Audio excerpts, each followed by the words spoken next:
உறவுகளுக்கு வணக்கம். உறவுகளே, அதாவது நான் ஏன் கட் பண்ணி போகிறோம், 3 நிமிஷத்துக்கு மேலே அப்டேட் கொடுக்க முடியாது.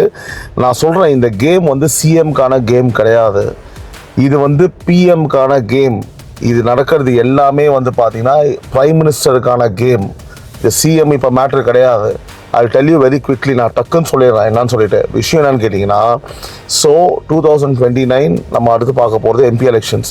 சவுத் ஃபுல்லாக வந்து பார்த்திங்கன்னா டிவிகேவும் காங்கிரஸும் கூட்டணி இருந்தாங்க அப்படின்னா, கேரளா, தமிழ்நாடு, ஆந்திரா, கர்நாடகான்னு எல்லாத்தையுமே வந்து கையில் எடுத்துருவாங்க. கஷ்டப்பட்டு காங்கிரஸை வந்து தமிழ்நாட்டிலாம் ஒன்றுமே இல்லாமல் அப்படியே நம்ம பண்ணி வைக்கும்போது, இந்த 2 கூட்டணி வரும்போது it will build a strong, very strong ஒரு ரிலேஷன் பில்ட் ஆச்சு அப்படின்னா உங்களுக்கு தெரியும் என்ன ஆகும்னு சொல்லிட்டு. ஸோ அதனால் it will reflect directly to the central government. Prime minister சீட்டுக்கான பாதிப்பு இருக்கும். இன்னும் 100 சீட்டு தான் மேபி காங்கிரஸுக்கு தேவைப்படலாம் நார்த்தில். அதை அவங்க வந்து டைம் இருக்கும், மொபிலைஸ் பண்ணுறதுக்கு வாய்ப்பு இருக்குது. ஸோ இது வந்து பார்த்தீங்கன்னா இவ்வளோ பெரிய ட்ரிகர் ஆனதுக்கு காரணம் இப்படி ஒரு பொலிட்டிக்கல் கேம் நடக்குது. பயங்கர இன்ட்ரெஸ்டிங்காக இருக்குது. சிவி சண்முகம் அவர்கள் ரிசைன் பண்ணிட்டு சென்னைக்கு இங்கே வந்துட்டாங்க. இதில் மெயின் ஒரு மாஸ்டர் ஸ்ட்ரோக் என்ன மாதிரி ஸ்ட்ரோக் கேட்டிங்கன்னா, இதில் ஒரே ஒருத்தங்க மட்டும் வெளில போகிறாங்க திராவிட கூட்டணியிலேருந்து. அது யாரும் எல்லாருக்குமே தெரிஞ்சிருக்கும். பிஜேபியோட ஒரு சீட் இருக்குல்ல. ஸோ பிஜேபி வந்து நாங்கள் கூட்டணிலேருந்து வெளியில் வந்துட்டு மீதி எல்லாரும் உங்களுக்கு தெரியும், மீதி எல்லாருமே அப்படியே ஃபாலோ பண்ணுறாங்க. அந்த கூட்டணி அப்படியே இருக்க போது பிஜேபி கூட்டணி மட்டும் வெளியில் போகிறது.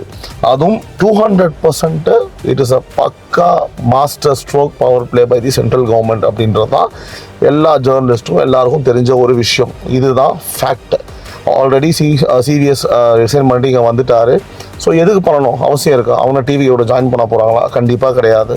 So you can connect the dots. இப்போ வரைக்கும் வந்திருக்கக்கூடிய சோர்ஸஸ் பற்றி மட்டும் தான் நான் பேசுகிறேன். நாளைக்கு காலையில் நான் எந்திரிக்கும் போது என்ன வேணாலும் இருக்கலாம், எப்படி வேணால் மாறி இருக்கலாம், என்ன வேணாலும் பேசியிருக்கலாம். பட் இப்போ வரைக்கும் இதுதான் ஃபேக்ட்ஸ்.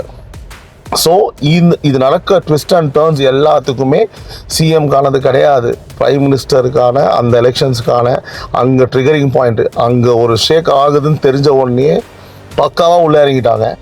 அதுதான் இவ்வளோ விஷயங்களுக்கும் காரணம். ஸோ இதுக்கு முன்னாடி வீடியோ பாருங்கள், அதை பார்த்துட்டு இது பார்த்தா உங்களுக்கு புரியும். இந்த மாதிரி ஏதாவது அப்டேட்ஸ் இருந்ததுன்னா நான் டக்குன்னு வீடியோ பண்ணி உங்களுக்கு போடுறேன். உறவுகளே, நன்றி, வணக்கம்.